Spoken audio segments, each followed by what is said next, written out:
OTB's The Hurling Pod with James Skehill and Paul Murphy.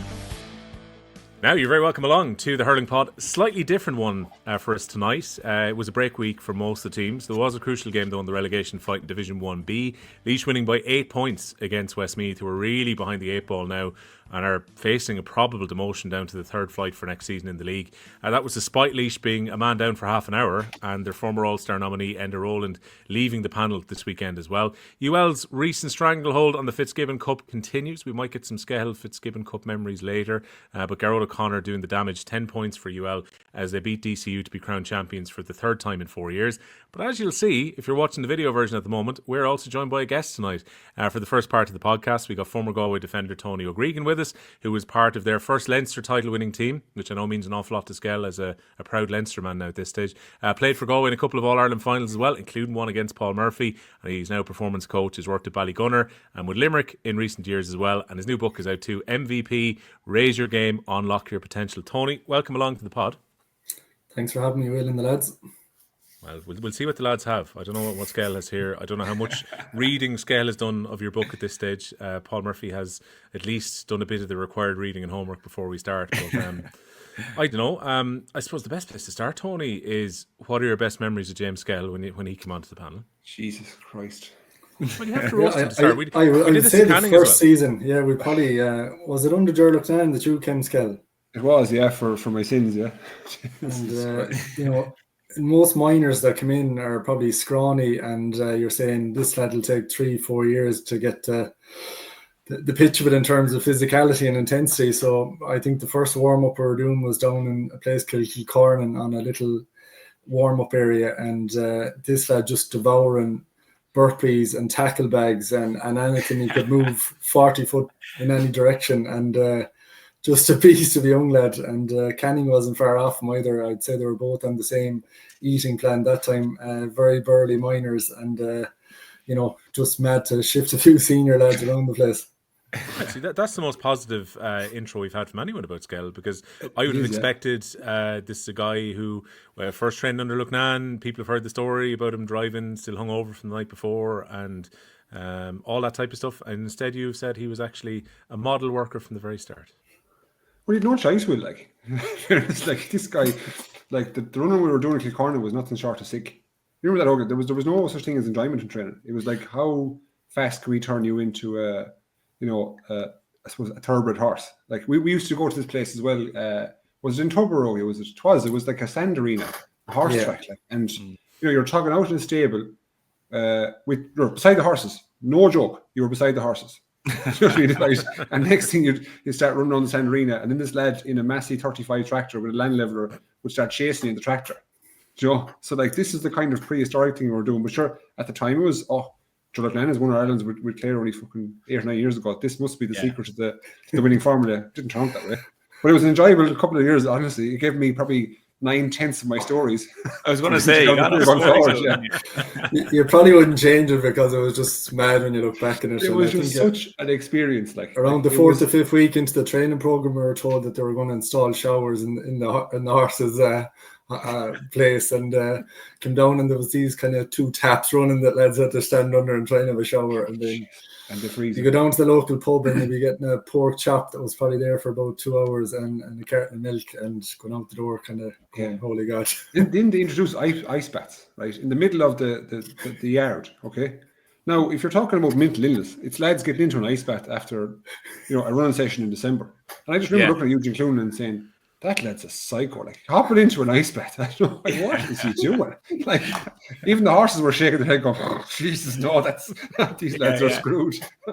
And you know the funny thing is, if you won something that year, every team the following year, club teams and everything, would be out in their local course doing something similar to it. Like, as in, when it doesn't work out for you, like, lads go, geez, it was mad. And it probably was mad anyway. But do you ever hear them stories, though? You often hear teams where it's like, they go off and they win in All Ireland. Like Donegal, there was mad stories around Donegal back in 2012, I think it was. The lads were eating like 8 dinners a day and all this sort of stuff. And sure, when Clare won in 2013, weren't they up in Cratloe doing 20Ks and stuff, which probably were like, But it's funny that lads latch onto it, like, as in every club team in the country is probably lucky he didn't win something that year, because they would have all dogged out in Willie Mullins' yard for the winter after.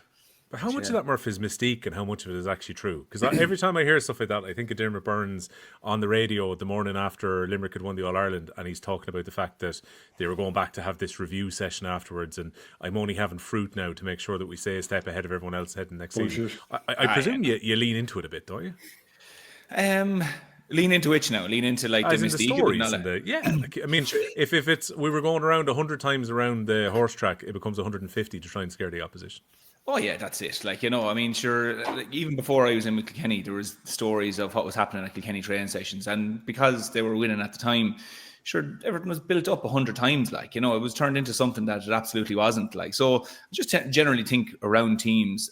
I don't think it's any harm, and every so often that there's these kind of character building sessions that are thrown into it. But like, you know, Tony, I saw you had an article that you were training probably 5 days a week, where you were training something crazy. Like, as in, it wasn't just that you went once a week or once every so often to this place. You were getting fairly flogged, like. Yeah, off my memory, the first year, you were looking at something like a Tuesday, Thursday, and Saturday, and that was alternating between these running venues on the Tuesday and Thursday, like 2.5 hour sessions, and then Saturday would be a hurling session, but could be 2 or 3 hours long as well. And like that year, I went from 14.5 stone down to 12 stone, and I remember I had a belt going into work. I was working as an accountant, and I had to get a knife and start putting more holes in it and pulling the belt nearly, just to keep my pants up. Like, it was absolutely ridiculous. And just getting injuries in, hamstrings, hip flexors, all torn, during that period. And then, there was no weight, so we did a stretching program on the nights off then, and the core work from Ger Hartman that was going to be into prevention work. And then the following year, they came with the plan that we got to get bigger like Kilkenny, so we started the weights in the following year. And it used to be nuts because we do Tuesday, Wednesday, and Thursday, and it'd be a mix of weights. So whatever you did weights-wise, you were going off running for 45 minutes after it. Then Wednesday, we had to go down to Clare to train because there was no AstroTurf in Galway.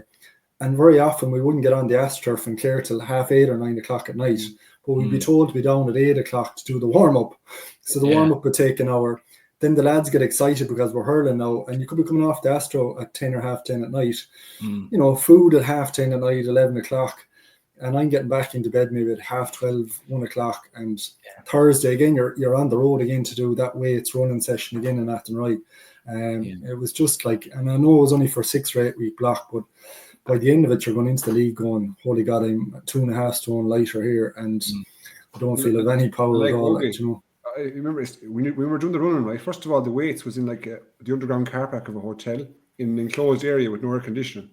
So after about 20 minutes, you couldn't see with condensation, perspiration. You couldn't see anything. Like, there's guys were just hitting stuff and cold concrete, and sure. Listen, if you're no ventilation or anything, exactly, no ventilation. Then the running took place in an agricultural field, like with a set of tower lights in the middle of the field. So you used to have to drive to this field, a farmer's field. A set of tower lights were up in the middle of it, and you just ran around this smoking shit. And like, this was, to me at that age now was normality, and I can't imagine what the older boys were thinking of this. Yeah, it was ankle and knee injuries and lads falling, and that's what I remember, cutting shins and cutting knees, and a bit of a laugh afterwards. Your elbow was cut tonight, or you fell in your face and didn't break your teeth, kind of thing, and running into holes, and oh Jesus, just banana, like character building. And I think from my memory, we had maybe 60 lads called in at the start of the first year, and within that 12-week cycle, I think one fella had pulled out in the 12 weeks, and then at the end of the 90 days or whatever, there was a 2 challenge matches arranged, and they're going to narrow it down to whatever 40.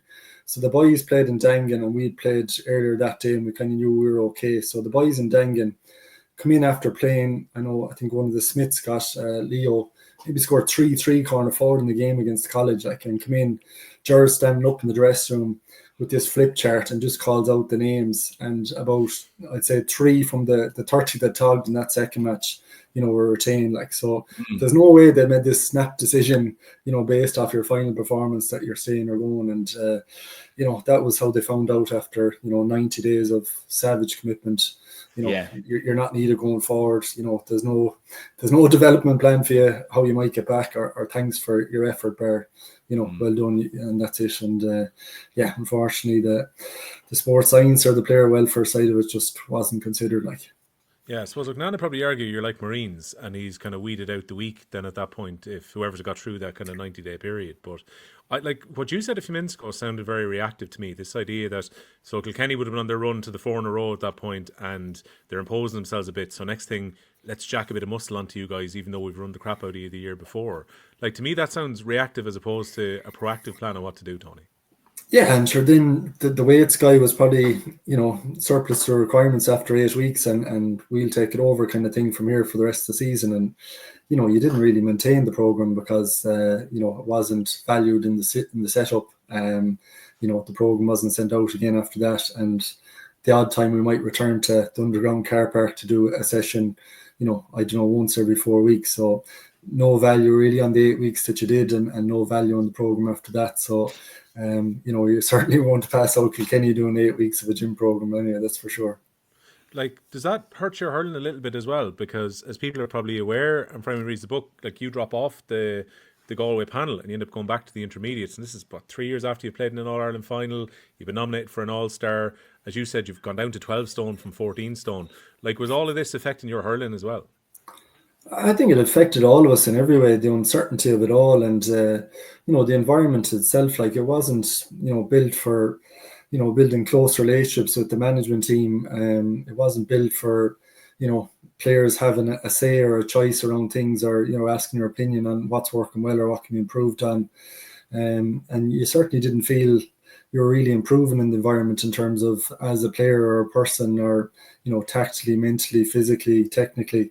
It was just all a bit haphazard during the 2 years, and a lot of stuff that's kind of and another example would be, I remember Pat Flanagan, the Kerry coach, had been doing work with Kerry during that period, and done a lot around speed development and stuff like that. And he had an article, I'd say, about a month before championship in the Irish Independent, and I remember reading it that day, and the next thing, this article is produced to training that we're going to not be stretching for 15 seconds on our hamstrings before the session. We're going to actually shorten it down to 4 or 5 seconds, and this will actually help us be faster coming into the championship. So that's kind of, when you don't have a clear philosophy of what you're trying to do, and a clear process of doing it, you do get pulled in and sucked in by the latest, I'm not going to call it fad because that man is qualified, but if you are uncertain around what team you're trying to develop and how you're going about it, that can happen in the environment. And certainly it was, that's what I felt over the 2 years. It was a lot of uncertainty, changes in selection, players not sure what position they're going to be in before a game. Just no consistency, the team selection or any of that, and really, really inconsistent performances then from myself and most of the panel, like, through those 2 years. Yeah. Was it easier for you, Skehill, given that you were just coming in as a young lad, and therefore you're probably listening to, as you said already, like, Lucknan has won All-Irelands, and it's only a few years ago he's won one with Clare at this point, and therefore you're probably going to do everything he tells you to do. Plus, I presume you were in college at the time, and you're not trying to maintain a job when these boys are getting home at midnight and having to get up to work the next day. So the environment was totally different to me in a couple of fronts, like, because this physical training, I'd never seen the likes of it. And you have to understand, I came from we lost a minor final in 06 to Tipperary. And then I was in the panel. We were training 3 weeks later, I think, 4 weeks later. It was because it was the first week in October that he brought us back. And so I come from, kind of winning underage regularly, you know what I mean, into this environment whereby I thought this was the gospel of the Bible, because this is Jordan Nan, who, and his management team, who had won Ireland's with Clare in 95-97, which, it seems like a long time ago now, but in the winter of 06, 97 was very, very close to us. Like, it was only obviously 9 years ago. So it's not as if this was a million miles away from the present day. But after, it quickly became apparent after probably the first couple of months, this just didn't, it just didn't sit well with the group. Do you know what I mean? This wasn't really, let's say, planned out thoroughly. It was kind of, for me, even at my age, it was like, let's break them down as best we can. Let's see who survives, and then we try building back up, which is fine to a degree in theory, but the building back up process was just wasn't there. There was no plan, there was no process. It was very reactive. I think players even back then would craved information and kind of to be leveled with. And when you have situations in championship games whereby you don't know who the team is, you don't know what the team is like. And there was one player, I won't name him now, but he was sitting beside me getting tugged out in the dressing room on the championship game. We played Clare and Innes. Remember that one, Logan? Yeah. Right. And someone from the management team walks over to him and says, "You're injured. You're not on the squad today." And your man goes, "I'm not injured." And he goes, "No, you're injured, right? The physio said you're injured, so tug in." And the player said, "Are you actually for real?" Like, and he said, "Yeah, you're injured." And he looks at me, and I'm like, it's just like, player tugged in. Do you know what I mean? Hop out on the pitch, right? And next thing, lads are like, "Who's starting? Who's playing?" We've no idea who's playing. And so he names the team in the huddle, right, before the match starts. But he names part of the team in code. So I wouldn't mind if he named, right, number 2, Paul Murphy, number 3, Tony Óg Regan. But he was like he said the babyface assassin in Corny forward. And, and lads were like, "Who the fuck is that?" Do you know what I mean? Like, we're looking around. Was that because he didn't know their name, or was it just his own code? I don't know, but it was Conor Wade. Right, okay, but like, we were saying, who is the babyface assassin? And looking around, but Conor Wade ended up playing wing back. You know what, Jay? One of your most prolific young forwards at the time, ended up playing wing back. It was just like, we didn't know what was going on. And I remember Jar Farrell walking down after we were walking towards the hotel in Innis, and he just goes, "That was a fucking setup." He just said, because it was clear. And that's how I suppose that was kind of a line in the sand for a lot of lads, you know, particularly of the older generation. For me, I was still looking around going, "What is this?" You know what I mean? Because the senior environment was the first full-time environment I was involved in, but the training was it was completely surreal. You know, and Ogie's right, let's say, like lads were getting, what's the word to use? Is it angsty, you know, a bit unsettled? You know, the vibe was bad. It wasn't great. There was no real, you know, as I said to you, no plan, but we couldn't get kind of a head of steam up. You know, it was very stop-start because there was no communication whatsoever. That was probably a big thing where lads didn't know what was going on, who was playing where. Tactically, there was nothing. It was just go out and hurl as hard as you can. You know, that was it. And like, I ended up playing full forward my first year, most of the year. So I was, you know, at 18. Like, it was just, but go with the flow kind of stuff. And look, how does that even happen though? Because presumably he calls you in. What happened? As a goalkeeper, having watched you underage. Yeah, so we had three keepers at the time. So then he puts me outfield one morning in I think it was in QC Park in Innis. We trained there far too much, Ogie, remember? In QC Park in Innis. And then I got on fairly well. And he goes, "Jez, we'll try it again." And he kept at me, and I kept on going on well. You know, and then we were playing Kilkenny in the quarter final in 07, wasn't it? It was a quarter final. And he says to me, like, "Just be ready to come on. Ready to come on." I'm thinking, fuck, this is ridiculous. At 18, 19, I said, "I don't want to go on no hickey. I don't want that. I don't want any part of that. I haven't played all of, you know, 6 minutes outfield in my life." You know? But yeah, that didn't come to pass. Actually, just out of interest there, just while you're talking there, like, I mean, there's obviously quite a bit of confusion, really, I suppose, for players around that time with G. But like, Tony, you were saying there, you left the panel in 2008, and you came back in then, was it 2 years later, 1 year later? You came back in? Probably just over a year, yeah. Just during that time, was it a case that obviously now, you know, you're looking into the whole sports psychology side of it, but at the time, were you aware that there's something not right here, I'm not getting the best out of myself, and is it the environment, is it myself, is it what? Did that happen straight away, or was it kind of a thing that around 2011 or 12, a little bit later, you kind of started to, you know, explore that side of the game? Because I just found that when I finished, I only found out afterwards that a lot of players actually went and kind of spoke to lads. Brother Damien Brendan in Kilkenny in particular. And I went, Jesus, I never spoke to anybody. I kind of just navigated through these things. And it's one of the things in hindsight I would have liked to have done more. But just for you obviously say it was quite a confusing time. Like, when did it kick in for you that you actually started exploring that? Yeah, I think my early experiences maybe where my mindset wasn't right for bigger games. I talk about in the book, maybe an All-Ireland minor final. I missed 3 weeks prep going into it, and I just got so nervous in the build-up. And basically the whole week leading into it, I was just worried about making mistakes, whether was I prepared enough, and, you know, didn't handle the game well. And, you know, just played with fear, played behind my man the whole game, and gave away a penalty and a few other bits and pieces, but thankfully we won. And I just remember going in then to an under-21 final a couple of years later, again, broke a bone in my hand, missed about 4 or 5 weeks prep, got picked for the final out of the blue again, and that whole emotion from that minor game come up and said, Jesus, feels exactly the same way. I'm just nervous going into it. I don't feel prepared, and got pulled off after 20 minutes deservedly, like, because I just wasn't at the races. And then we got to a National League final in 2004 with the seniors, and had gone well the whole league, and was playing well midfield, chipping in a couple of points and loads of involvement, and again just went out completely nervous ahead of the league final and built it up to be far more than it was, and got whipped again after 20 minutes. So there's my kind of reference points that, mentally I'm not handling pressure well here, but I didn't really know what to do with it from there. And there was no one really in the environment that said, did you feel nervous before, what was causing that, etc., etc. So, flew into, I suppose, 2005 then. We're after losing Kilkenny in 2004 by 20 points in All-Ireland quarter-final. And, no one expects that off us in 2005. The league is quite poor. We kind of fall through it. Play Offaly in a challenge in 2005 after Kilkenny beat them by 37 points in a Leinster semi-final, I think. And Offaly ended up beating us by a few points. There's a bit of a players' meeting, chatting management, and nothing really resolved. But we go back training anyway, and end up, probably drawing Laois and Limerick in this kind of pre-qualifiers or whatever they call them, and got over Laois by a couple of points and had a good win down in Limerick by a point or two, and drew tip then in the All-Ireland quarter-final, and won that well and beat Kilkenny in that famous game in 2005 and got the final in 2005. And I suppose 2006 then in the setup, John Maguire was brought on board. A few of the lads had worked with him. He was a sports psychologist, went to UL, and Alan Kearns and Liam Donoghue and a few of the lads had used him for the 2005 final. I wasn't aware that he was there or could be used.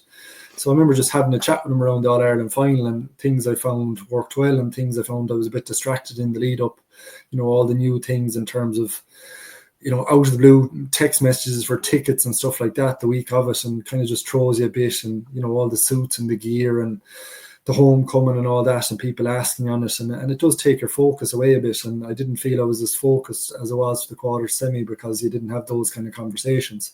I was also starting my first kind of professional job as well. So in the short story, I suppose that's where I was probably first introduced to it. And I started reading a few books then around it. Bob Rotella was a famous sports psychologist in golf, and he had the 15th Club and 2 or 3 other books. And I started doing visualization from that and writing affirmations and understanding self-talk, breathing routines, and started introducing myself in 2006 and felt very calm and kind of focused, and had probably 2 or 3 sessions a month with John then leading up to the championship matches as well. And we did visualization, and he later told me he did a bit of hypnosis with me as well. And I found myself very relaxed and confident going into matches, and felt I was consistent in matches then in terms of my mindset. I wasn't panicked going into them or nervous going into them, and even when mistakes happened I was able to just respond a lot better compared to maybe those finals I mentioned. If I did make a mistake early in the game, there was just no recovery for me mentally,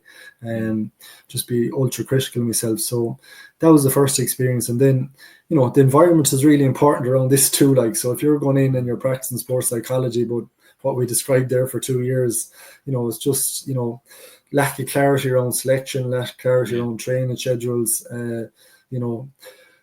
relationships with the management and stuff like that is more a control rather than autonomy and support of what we learned from sports psychology. And a lot of uncertainty doesn't lead to confidence, and a lack of clarity doesn't lead to confidence. So regardless of how well I was working my mindset, I probably let it slide during those 2 years, on top of injuries and playing full back, playing corner back, playing midfield, and chopping and changing between training sessions and matches.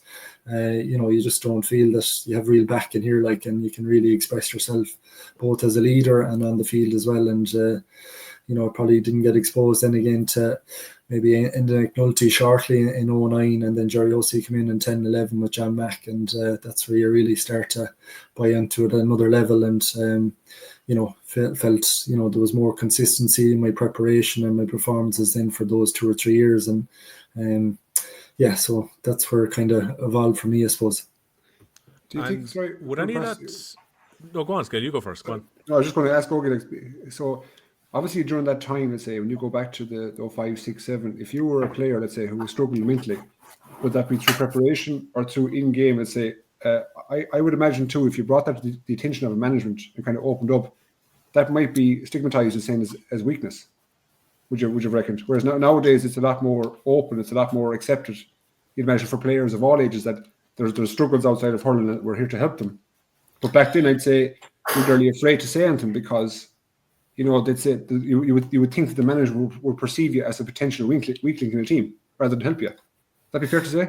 Yeah, and I think the younger player that I was, I just kept my head down and trained and tried to bring good form and training and hoped that was enough to get picked. Like, you know, so, you know, when I went in at 19, that's what I did. And like Connor picked me from the get-go in terms of league matches. I made my senior debut at 19 at centre back. Like, so I felt supported and backed by Connor in those 3-4 seasons and was either full or centre back for most of the games with him.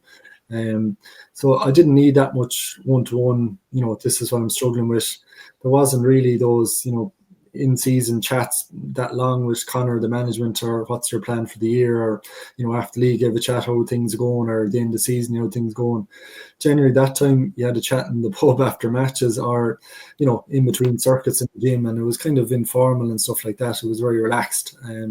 Whereas now it's a lot more structured and focused. But, you know, I remember, you know, sitting in the Ardlan maybe when Ger was there with his management team, and everyone had finished their food, and I waited about 45 minutes to talk to them. I think it was in the second season, and like they left me sitting at the table. They knew I was waiting in the room to have a chat with them, and, you know, it was almost like, you know, you're beckoned down. We're ready now to have a chat with you, and, you know, it's like you're totally nervous because you have 4 or 5 adult coaches there, and you know, you're still only 23, 24. They're a new management team. You haven't really been a settled starter with them, and you're trying to raise the point of, you know, I'm not starting at the moment. What do I need to work on? Where do you see my role at the moment? And, you know, I'm just dying for a bit of game time anyway. I think at the end of the meeting, I just suggested I'd love a run at midfield, and you're fired out there again in the next AVB game, and that's it. Then again, you're back on the bench, and the season kind of unfolds a bit, and you're knocked out. Like, so definitely you had to be the proactive one around that. And, you know, it wasn't the most comfortable situation sitting in front of them either at the end of the year or mid-season, trying to get a few answers in terms of where they felt you were at and what you need to work on. That was just my experience of it, I suppose.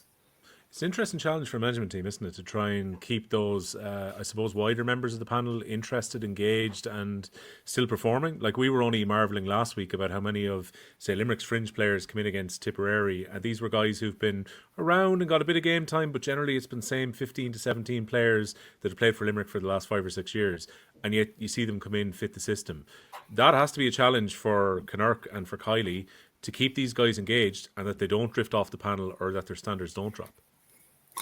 Yeah, but I would say there's a structure in there in terms of your progress and your development and where you're at. And players are real enough to know that, you know, if I'm marking Keane Lynch here and I'm not getting a sniff of a ball or I'm getting blown out of in tackles, you know, there's probably a course to go here in terms of 2 or 3 years development or 2 or 3 months development. And, you know, if you feel that you're being supported around that in terms of we see you're making progress on the physical side of it, or we see that your game understanding is coming on, you know, I think lads will stick with it that way as long as they see themselves improving and their contribution has been valued. And I would say that is the case with Limerick in terms of that steady approach with the Cathal O'Neills. And now you see what the midfielder that plays the Doom, sorry, this escapes me at the moment, but Adam English, like, they're starting to really become the main leaders in the team now.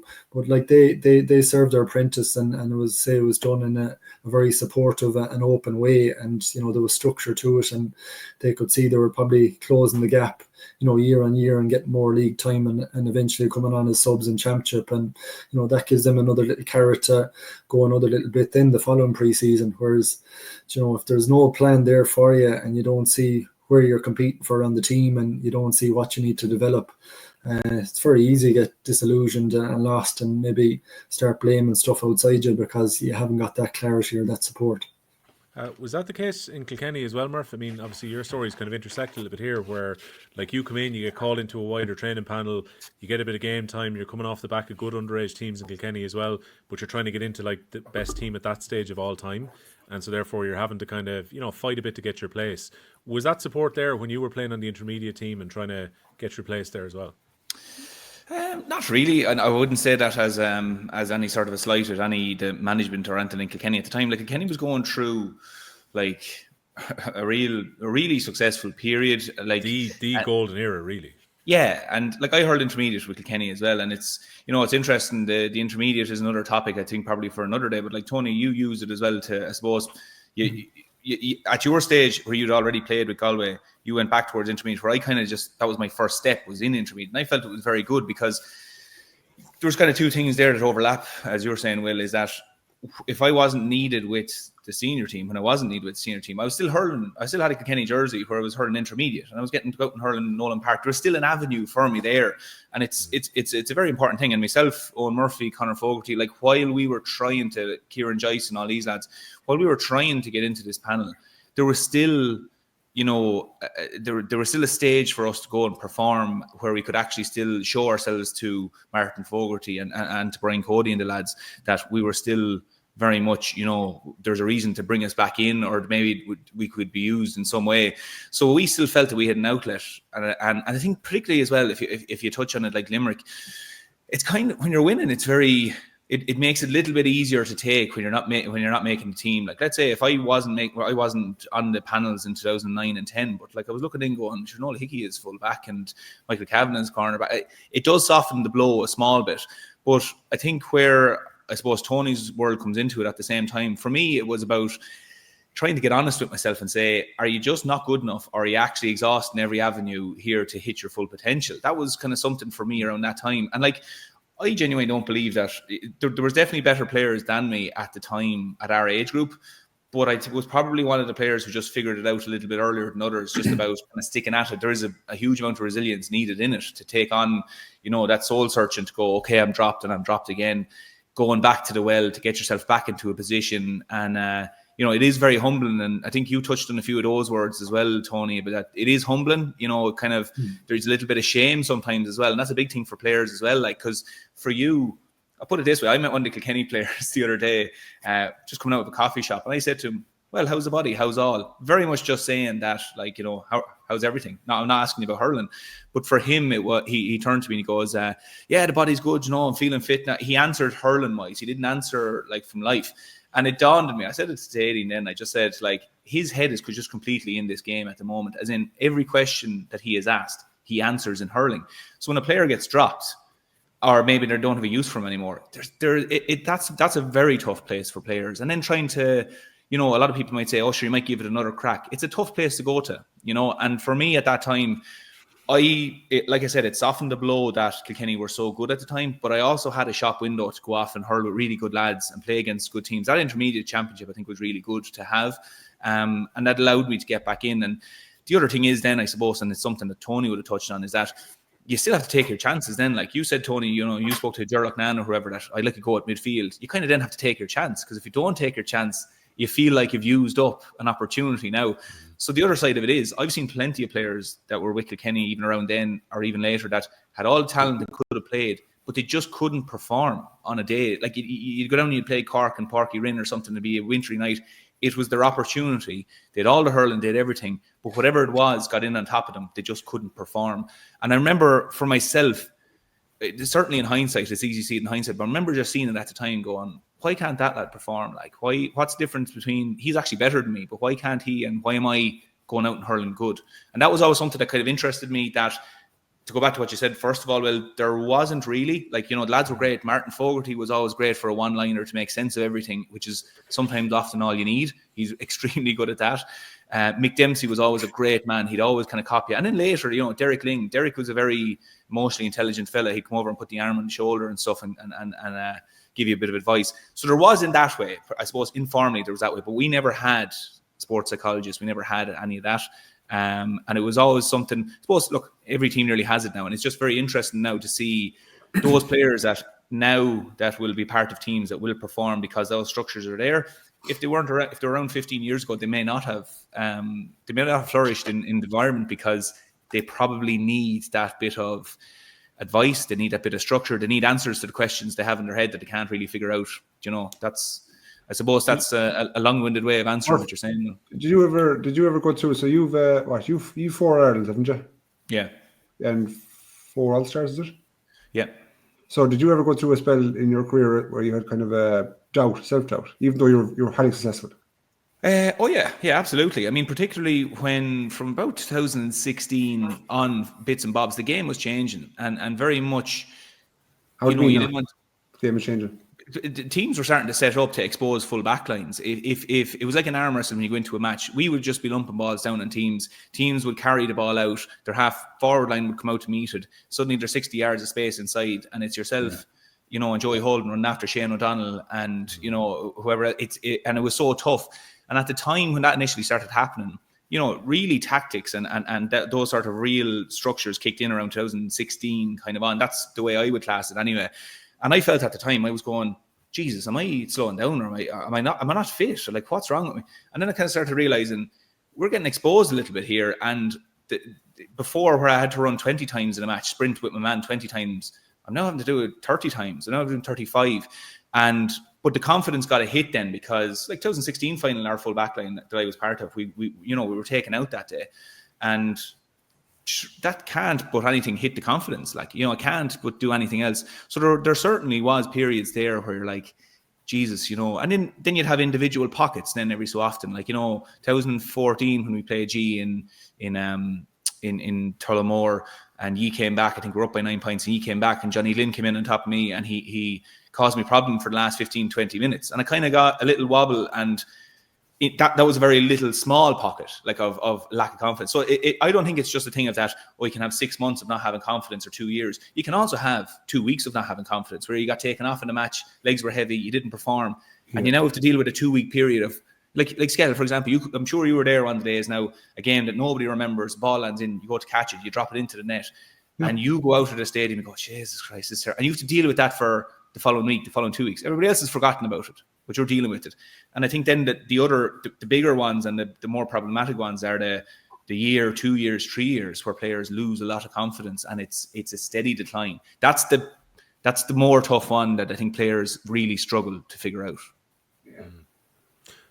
Tony, can I ask you about the conversation you had with John McIntyre then? Because I was reading about this in your piece with Dennis Walsh in the Sunday Times a couple of weekends ago. So, like, it takes a certain amount of pride to go call the manager, say, look, I want to have a chat.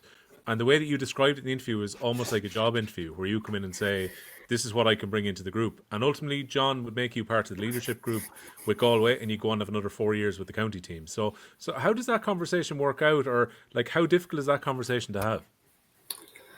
I think at the start of that year, like, you think at low points. I'm finished up a work contract the first week in March. I got a letter 3 months previously say you're not on the Galway senior panel, and I've no work, I'm unemployed, and I failed my final accountancy exams with repeats coming in August.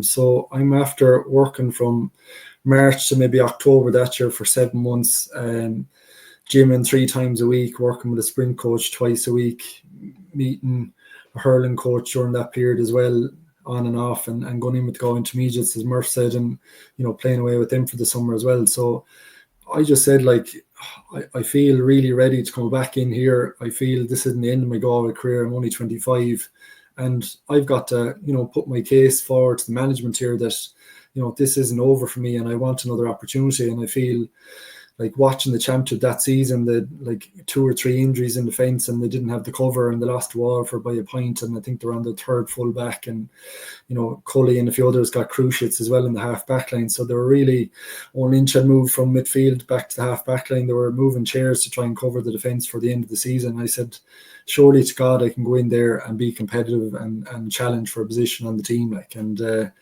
so I went in with him, and I just, put it on the line that, if you give me one chance, I'll go in and I'll be as competitive as possible in this panel. And I said, I really fancy myself to get on your team or push the 6 backs that are there harder than they've ever been pushed before. And, maybe a 10-15 minute conversation with him. I did feel listened to, I did feel heard. And, thankfully 10 days later, his number came up on my phone, and he said, yeah, you're coming back for pre-season. We've no panel pick for the league, but you'll be in the training panel with us. And it felt like a totally different environment. The lads had a year bedded down. You're going in, there's an S&C coach there from Munster. There's a strategic program in place in terms of your development for the next 8 weeks. The training sessions on the pitch felt really professional with John Hardiman and John Mack running them. And just Joe Connolly involved. It was just a really positive environment, and Portumna lads are in the back of a couple of All-Irelands as well, coming in there as well. So, it just felt, a steady, stable environment, and that was just my sense the first couple of weeks. And, lads really enjoying it that hadn't even started on the team the previous years. Like Angus Callan got nominated for an All-Star, and he wouldn't have been in favour with McMahon or any of them. And, he really enjoyed the environment. He used to train with him a lot, and it kind of took off from there. And, Murph goes about taking chances there. Like I said, I've got to be championship ready here for the Walsh Cup. And, we'd 1 or 2 challenge matches up to that. I got to run at wing back in one of them against Portumna. Went okay. He told me it was 4th choice centre back.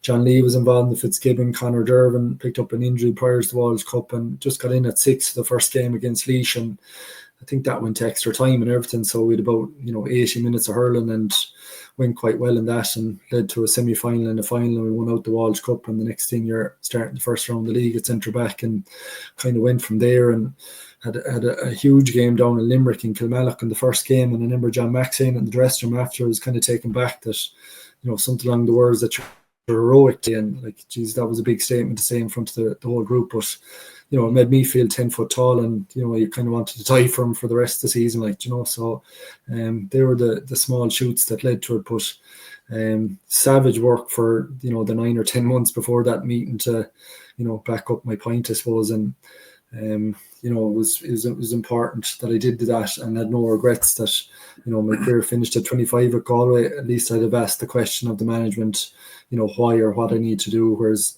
the letter 2 years previously, it didn't really give me any clarity around what to do next, and it was just lost in disillusionment really for a couple of months.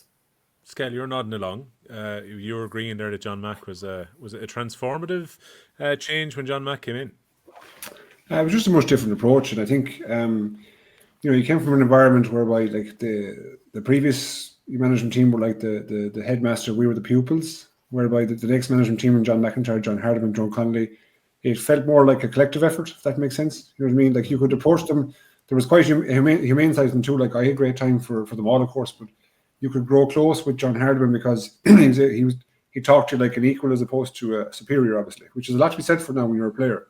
If someone gives you the time of day to listen to you, talk to you, values your opinion, and then can speak to you back and forth, that's a lot. Whereas in the other way, if someone just keeps looking away from you, not really listening to you, doesn't value your opinion, talks nearly down to you to a degree, you're more of a subject as opposed to an equal. That's a difficult environment. So I thought it was good. And they tried to establish more of the connection with Galway. So you can't do that with a them and us attitude. It was all collective. And even Joe Connolly used to be great at that. And even to this day, when I see him, I have admiration for the efforts he put in to try and make it all one and kind of use the word tribal, which is very specific to Galway, obviously. So that was a much different environment, of course. But I do think that, say, managements and they don't win championships for you. They set you up and they facilitate you to the best possible point where you go out and perform.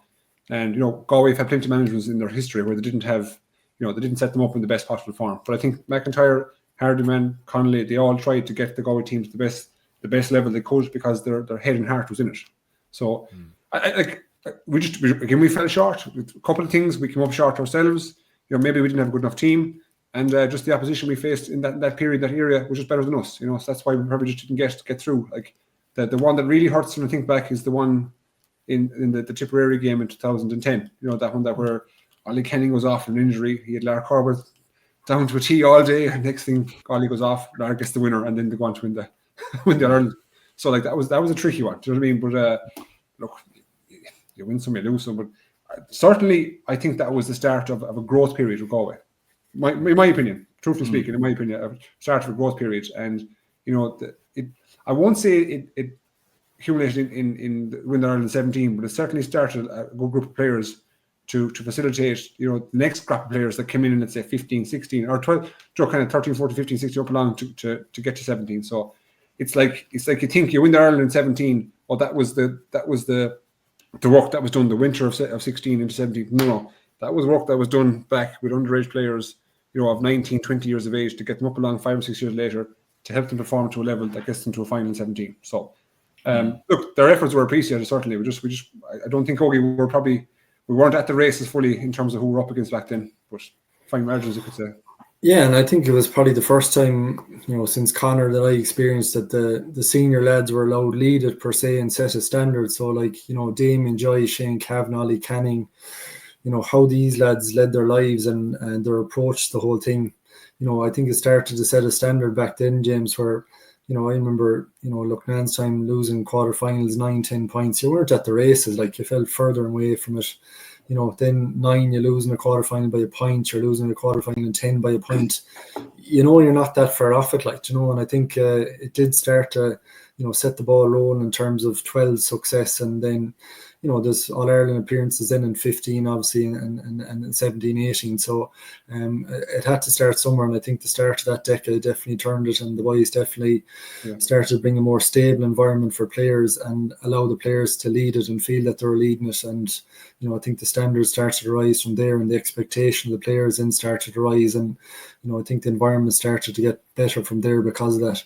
But then, we're probably 10 years too late, though, weren't we? Because Murphy, you probably came into the panel with Kilkenny in, 9 or 10 was it? Or around the time? 11, yeah. 11, excuse me. So you were coming into, and it was full monkey see, monkey do, because they were extremely successful. So you were 10 years ahead of us in that you got your, who were the big players back in 01 or 2 who started off the whole thing? I know Sheffield was part of it, DJ, etc. I'm sure. Hickey, these lads. Yeah, the lads would have always spoke. I think one of the biggest compliments you could ever say to a player is that when their presence and people speak about them in a dressing room long after they're gone. I never heard of Peter Barry, but Jesus, JJ and Tommy and these boys, they always just talk about Peter Barry. That he was just this immense personality or character, I suppose I'd put it as, because he's not a very out there person.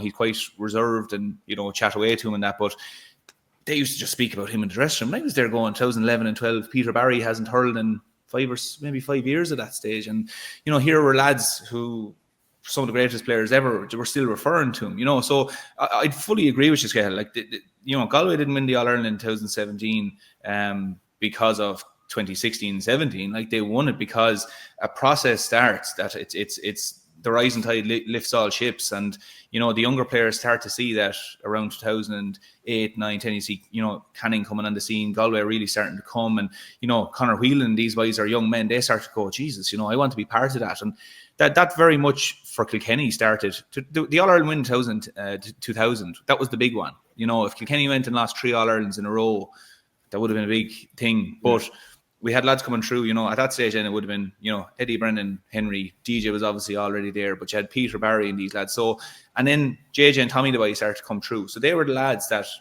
you were a young fella growing up in Kenny, okay, the senior team was really good, but the underage became really good because everybody wanted to be like them, everybody wanted to be part of them, and it became part of the culture. And as you said, Skehill, was it Joe Connolly was saying that the tribesmen, and it was tribal, and it was all that, and it was linking it. You get far more out of a county when there is this kind of collective understanding, and it is. You have an identity, you have an identity, and it's interesting there. Just to go back onto one of the points that Tony said there, I thought was really interesting. Where was there many moments you mentioned where someone, I can't remember, was John McIntyre, said you were outstanding on the days, and you were like, Jesus, unbelievable. You still remember that now, where he said to you, you're outstanding, and it meant the world to you. I always found it funny that there's plenty of moments in lads' careers where you do all these great things, but there's little small individual moments like that where you probably needed one little word. Someone say, fair play to you there today, and it's enormous. Was there many of those moments that you remember, or was that the big standout one for you? Or was there any small moments like that in a cold league dressing room where someone gave you the pat in the back, you went, fuck it, I needed that now? Or can you think of any of them? Jesus, off the top of my head, I think Pierce Piggott was another fella, or Seamus Cohen. They're selectors at times, and just amazing stuff that they'd say to you prior to a game that, Pierce would often go, your dad is at this gig since 1970 playing senior football or as commentator, Crow Park is bred for the Regans, and you nearly believe him. And Seamus Cohen then be another fella who's so quiet, soft-spoken, won a couple of All-Irelands cornerback with Galway and All-Stars, and used to be cutting sidelines over the bar from 70 yards in a tracksuit and a pair of runners, after training with the lads and laughing at them, and after a couple of weeks in with us in, I think 2006, he just knows he's up to, and he goes, every ball you go for, 100%, I see you winning, and I was there going, Jesus, like that's a lovely observation to hear. Like, in other words, stop holding back on the few others that, you commit to this. You've everything to kind of win it, like, was what my belief I took from that. So, definitely those little nudges are fierce important. And, prior probably to the latter part of your career, then maybe management don't feel that the old player needs that, but he probably needs as much nourishment as the younger fella, and they probably think you're all right, like, and you probably put up that front a bit. But I remember my last season, 2013, I massively needed an arm around the shoulder that year, and again I had to went up to management again after the league, like, for my first 1-to-1, and on the inside I was just crying out for support, like, because I'm after being nominated for an All-Star in 12. First couple of league matches, they try out a new centre back in all the games. I think we had 6 combinations of 6s by the end of the league, and I still haven't played 1 minute of the league, like, and you're kind of going scratching your head. What do I need to do here? You're thrown into a Wales Cup again at wing back, and went okay, but you just feel further and further away from it. And the championship is starting, and we get hosed by Dublin in the Leinster final by 10 points, and myself and Niall Donoghue were in the half back in the year previous, sitting on the bench beside each other, and I was in absolute turmoil in my head, going, what do I need to do here? And just didn't feel it was at the races at all. But if those conversations came early in the year, dissect the All-Ireland period from the previous year and what you need to work on, go away and work on that, or but to be just kind of given the cold shoulder that way, and just no communication, and you have to go looking for that communication, it's very, very hard to deal with. And that's where, when I got culled at the end of 13, and like, the backstory is Matty Kenny, our hurling coach, was gone before me, and our S&C coach and our doctor, I think, were all culled before I was. So, after the All-Ireland final, 9 months prior to that, to see that happening, and then 2 players, as I mentioned at the start, were called in. I didn't have the stomach for going back, training my ass off now for 9 months in the hope that I might be seen at a club match at 30 years of age to be called back in, and a manager getting another 2-year term. So, that's where, the real turmoil probably happened for me for 2 or 3 years, trying to digest that. And you're an ex-intercounty hurler, you probably feel fitter than you've ever been and stronger than you've ever been, and feel you've 3 or 4 years to give it, and because it's not your choice, that was a really, really hard thing for me to digest. And definitely a lot of bitterness and sadness and frustration, and avoiding teammates and avoiding going to matches, and not being able to look at it, just heartbroken over the whole thing really for a couple of years. And that's why I went studying something different in terms of sports psychology, and probably led to the career now that I'm in terms of making sure that the well-being and the environment of the player has been considered, as well as putting the right structures in there to support them in their development on and off the field, and helping them with the tools then as well to perform under pressure. Because I just had so many of those gaps myself, but just saw them throughout Galway teams that we weren't supported on those things, and it wasn't more running that was going to be the solution, or more weights, or more hurling drills. It was probably these types of conversations that need to happen with management and coaches, and also players, to allow them to thrive and flourish, rather than the fear and uncertainty that I probably experienced for large parts of it. Yeah, I mean, look, there's absolutely loads in that. But Skehill, if I can ask you first, like, were you surprised by this cull that happened in 13 after what she had achieved in 12, and getting so close to the top of the mountain, and next thing it felt like things were getting ripped up, and some of these older players, and like 30 is not old by any consideration now, but for these guys to be culled in one go seemed crazy from the outside. Yeah, for me, like, looking back, hindsight is very simple, don't get me wrong, and I can speak on 2 fronts. From the moment, from now, where I look back on, I think at the final 2012, first of all, beaten by better teams. There's no two ways about it. That's just reality. Like, people are saying, "Oh, we left that one behind you." No, we didn't. Like, we were beaten by a better team, and that's it. And I think that team had the tools, to go and improve if they were managed correctly. So instead of decimating, certain personnel and changing things left, right, and centre, that team should have been nourished to a degree.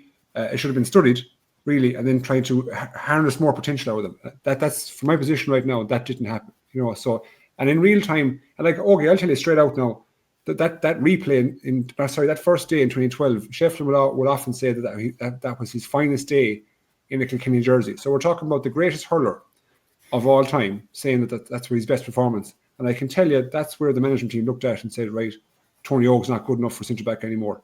And this is the kind of madness, you're talking about. So you're making the best hurler of all time, who goes really well, and you're blaming our centre-back because he can't handle him. That's the perception that the manager would not tell you. And the biggest thing for me during that period, I thought, was the uncommunicated expectation from management to players. So they had expectations in their head, but they wouldn't communicate them to you. So you were trying to guess, you know what I mean? And then they would treat you or review you against their expectations that were uncommunicated. So it was an impossible scenario. Do you know what I mean? You couldn't, like how can you satisfy someone who doesn't tell you what they're after or what they want, So you could feel kind of the wheels coming off, to be honest, Ogie. Do you know what I mean?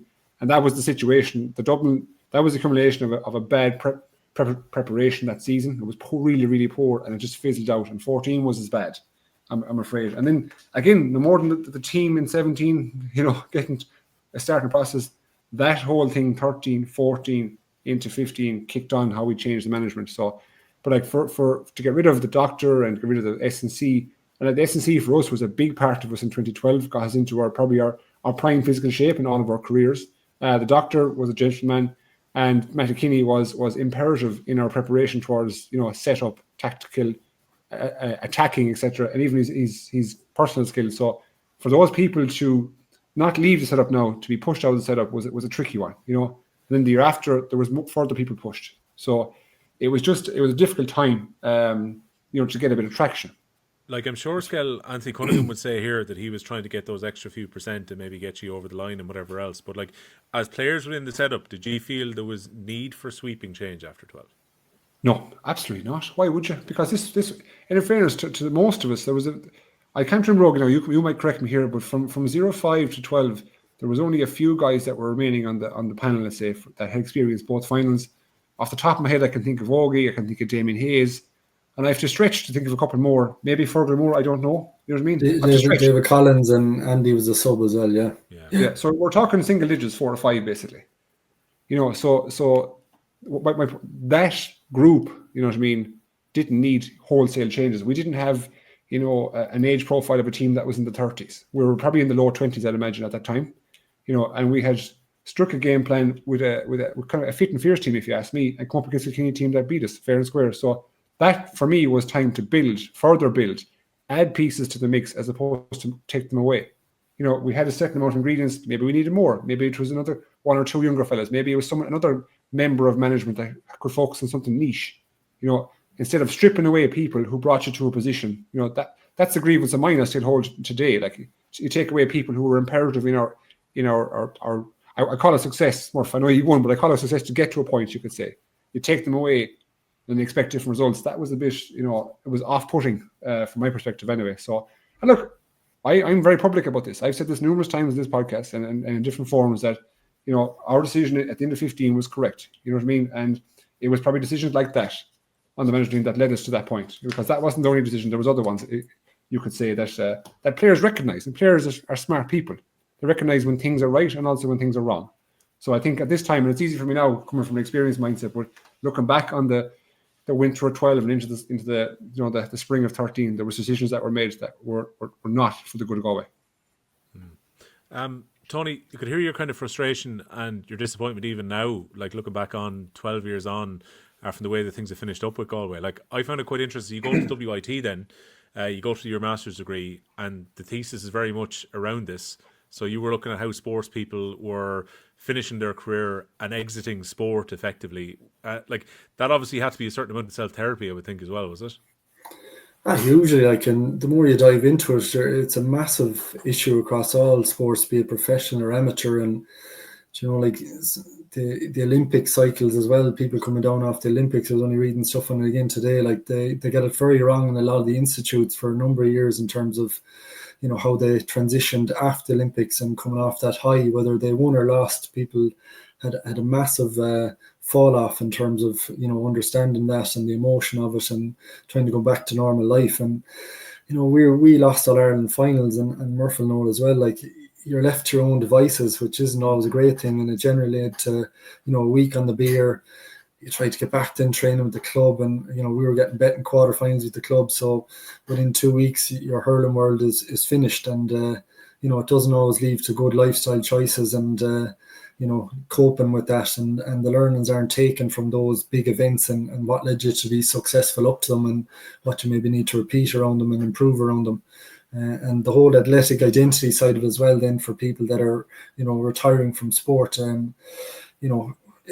what I would look at is really it's a grief model for people at different times, in terms of there can be a bit of denial around it. For me was, will Anthony or will he not bring me back? It's I might get back kind of thing, and you're kind of bargaining with yourself for a while, and the hope that it might, and then it won't, and then you go into realization that it's not going to happen, and there can be depressive low moods and sadness around that, and shame, embarrassment, and all those lower frequencies, and definitely move through that cycle at different times, and before you kind of reintegrate into your new life and see other opportunities opening for you. So some people in my studies would have said 6 weeks, 6 months, I got through that quite quick.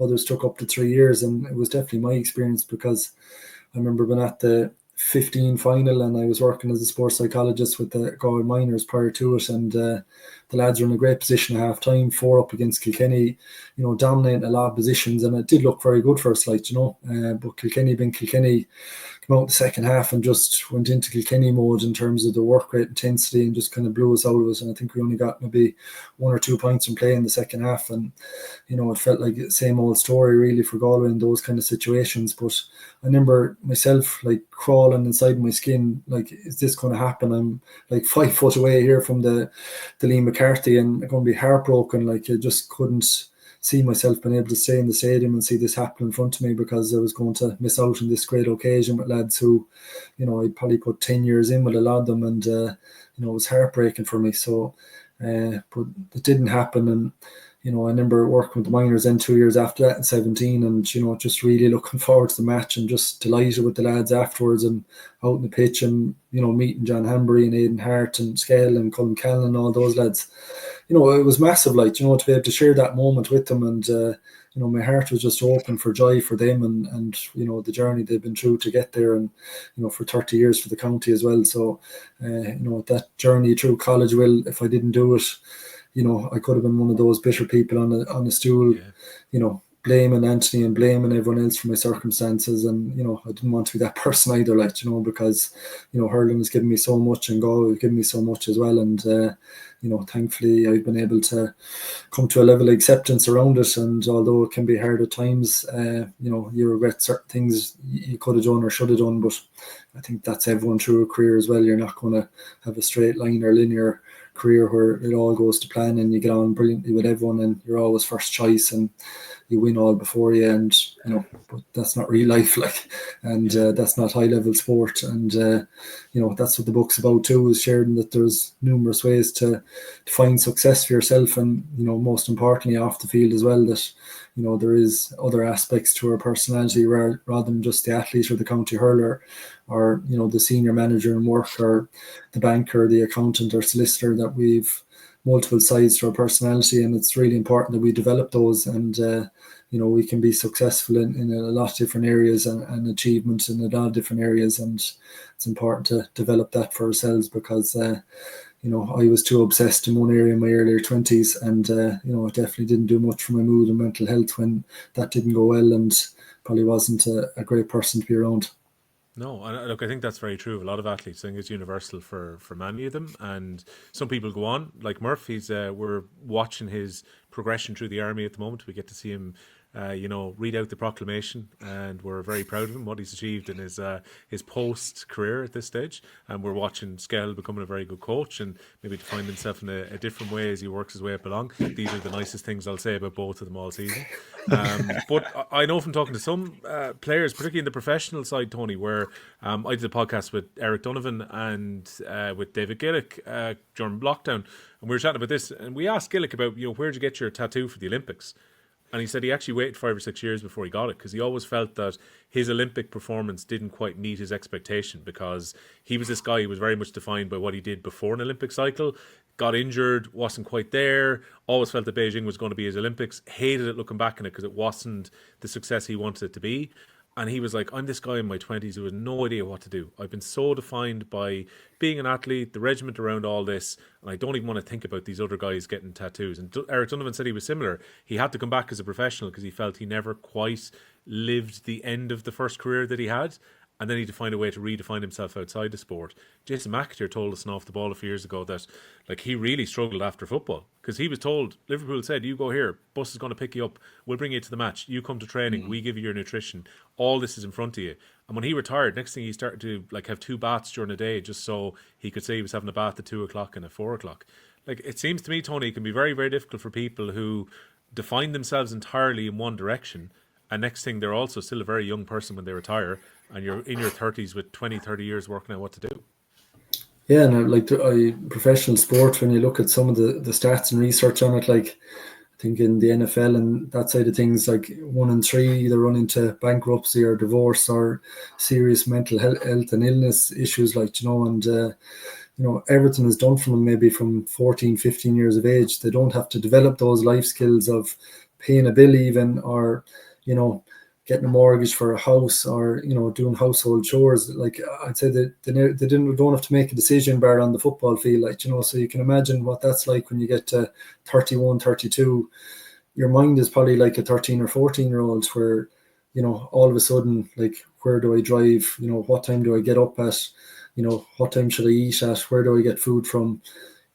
They have to make all these life decisions that have been done for them, and they've been spoon-fed for 10, 15 years, and I'd say that's a scary place because your peers maybe are have well-developed lives. They're maybe raised a family, built a house, have a good career, and a lot of pillars in place, like, whereas I would hope it's improved, but I'd say it's a major challenge in terms of those Olympic cycles, and athletes on funding of 25, 30 grand a year, putting all of their time and energy into this, and maybe haven't developed themselves in terms of a course or other avenues of their personality, and become so self-obsessed and absorbed by it that it's their only metric of success, and they have to achieve it or else, like, and it's just a dangerous ground to be on. And even us with a dual career, lads definitely do run into difficulties around it, and I was no different to that. I definitely suffered with mental health numerous times in my 20s and post career as well, and that was with the sport, the GPA, trying to recognize that and navigate through it, like, so any person listening to this, it's very normal and natural to be a bit lost and disillusioned after you leave a job or leave a career in sport, and it's to have someone to lean into around that and navigate that those stages, which is really, really important. Forgive me for asking a very blunt question next, but there are loads of people who will say that what are sports performance coaches really doing when they're part of the backroom teams and so on. So if you come in to work with a team, what's your aim, Tony, when you come in with them?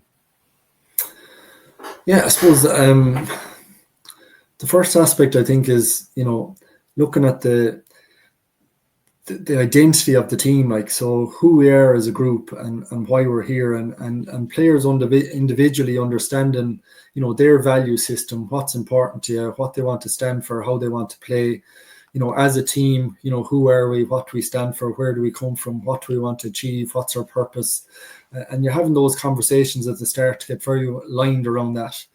And then after that, then you're having individual conversations with players to make sure that the stuff we're talking about here, your career outside of sport, your life outside of sport, what stresses you, what are you uneasy about, what are you happy in, do you enjoy your work, do you enjoy college, what gets you down, how you navigate in the inter-county scene, what's your lifestyle like, and you're giving them lifestyle skills and all those aspects. And then the last piece is probably the performing under pressure skills then as well. So it can be fairly stretching in terms of what you're trying to cover, and then obviously working with the management and coaches as well in terms of putting the right environment in there and structures for the communication channels between the players, that there's individual development plans, that there's a clear game plan, how is that communicated, working with the leadership group then and giving them a bit of autonomy around how to lead the environment through values and standards and those types of things, and how to mentor younger players and bring them along and have conversations with them. So there can be a lot there in terms of the culture and the leadership of the management team and the players, working with the leadership groups, the well-being and the mental health of the group, and also the performing under pressure skills. And you're trying to tie all that in a short space of time, but over 2 or 3 or 4 years, if you're in it as squad, well, that's what you're hoping to get to, where you have an environment as all them as part of the conversation, and players are able to have those conversations on a regular basis. So if you go into an environment that already feels fairly elite, and like I mentioned at the outset, so Ballygunner will eventually get to All-Ireland club success. When you come in, they're already the dominant team in Waterford, and they've got a load of inter-county players and like really good players there. And certainly with Limerick, when you come in 19 for that season, they've already been All-Ireland champions, and they've got a group of very clear winners there. Like, is that a different type of challenge if you go into, say, an environment like those two, where clearly they have a good culture already, and you're maybe trying to add a few things to it? Yeah, like I think the Limerick proposition is a bit different in terms of to win the All-Ireland, but like, I said this before, that, successful teams can improve as well, like, so you're trying to understand, what led to that success the year previous, what players liked and disliked, maybe around sports psychology or different aspects or group sessions, and trying to put your own flavour and stamp on it as well, that it's a new season, and they can develop a new identity as All-Ireland winners as well. So a lot of the value system we would have gone through, why we're here as a group, why we're here individually, and working one-to-one with players as well, because the ground always moves. Some lads are moving from college into first-time work, some lads are starting college, some lads are in the squad for the first time. How are the senior lads handling success, and what was the winter like for them, and all the attention that went with it. So you're trying to navigate that and also build relationships with a fairly big backroom team as well. So there's a lot to contend with, but you're just trying to keep consistent with what's worked, and maybe adding a few things that you feel could be improved on. And the first 6 or 8 weeks, you're probably not doing a whole pile. You're observing, I suppose, what's working and maybe where the improvements can happen, and having one-to-ones with players to try and assess where they're at individually, and going from there. And it's trying to frame the next season in terms of what are we trying to build here for the next 4 to 5 years. And that was kind of conversations, and looking at successful teams around us like the Dublin footballers and things like that, and seeing could you build off some of that. And with Ballygunner then slightly different, I suppose. They had been successful on and off in Munster, but definitely want to win All-Ireland club, and that was the first conversation with management and some of the players as well. So the ambition was there, but maybe some of the things in the environment that could be improved on in terms of the identity, the performing under pressure skills, and just supporting players with their off-field lifestyle as well as the stressors off-field. Were probably some of the things that we brought in with Jerry Hussey to make that happen. And I think we got there with a lot of that stuff. But could have improved on stuff as well, I think, in due course. With Limerick particularly, were they like an incredibly teachable group? Because they would have a setback 19, and Murphy be the first one to point out they beat them in an All-Ireland semi-final, and then they would come back and become dominant for the next 5 years that would follow as well. Like, were they a group that were probably easy to work with, or how did you find going in with them? Yeah, I think, first thing you kind of notice with the environment is that, players are really relaxed. There was great fun in the dressing room. There seemed to be great relationships between them and the backroom team, and a really, really kind of focused group. Then come match day, they were, incredible the way they could have, fun together, pre-match meal, fun on the bus, and then just as you're kind of coming to the venue, it was like the switch went off and lads went into their own individual routines. And just a very consistent process then on match day, in terms of they'd have their targets for the game, obviously, and it was assessed at half time and assessed after the match then with Shawnee and the analysis team. And obviously Paul Kinnerk then is probably the greatest hurling coach history will tell us now, going forward. And obviously him and John worked so well together as well. So they just had a lot of good areas with really, really skilled people who are probably the best in their field at it. And with a rich playing group that came through at the one time in terms of, Sean Finns and Aaron Gallans and Keane Lynch's and Declan's, like they're generational players, no more than Murph's crowd were as well, like, and it does make such a difference. And when you have the right culture with that, and, a good backroom team that are hitting all those areas as well, you have a great chance of being consistently successful. And, that's what they've brought. And, I think John has managed the playing group quite well as well in the last, 7-8 years or whatever he's been involved for. One last one for me. The other lads can jump in a second if they want, but Just Kinnerk, because we're all intrigued by him, right? Because again, there's this kind of mystery that's all around this. And we asked Podge Collins last year about like what he did in Clare, and he was just talking about like he's great in detail and he's just like a fantastic guy to have as part of a backroom team. What is it that makes Kinnerk so unique and special then, Tony? Yeah, obviously I wouldn't be privy to how he communicates with the players off the field, like, you know, but they all seem to really love him. So I'm sure he puts in work in terms of chatting them away from the pitch and stuff like that, because he has a strong relationship with them. And even in his coaching sessions, they wouldn't be too directive, like, you know, they're very much kind of small-sided games. And, you know, a lot of his study in UL, from what I gather, is around kind of constraints-led coaching, where, you know, you're I suppose, manipulating the environment to make it as stressful and, you know, replicable to the match environment. And, you know, they have to kind of make a lot of decisions in tight spaces and perfect their skills in tight spaces. That is very much like a championship match. So, you know, every session is such a pitch, and I think players are just so challenged within it that the match all of a sudden seems a bit slower and a bit easier, like, you know. And I think that's the gift he has. He's able to create whatever, an 8v8 game, and put, you know, terms and conditions in terms of tightening the space, or, you know, making conditions in terms of certain players can't go in certain areas, or, you know, you can only strike the ball or pass the ball in different areas and zones, and, you know, that leads to a different change in decision making. So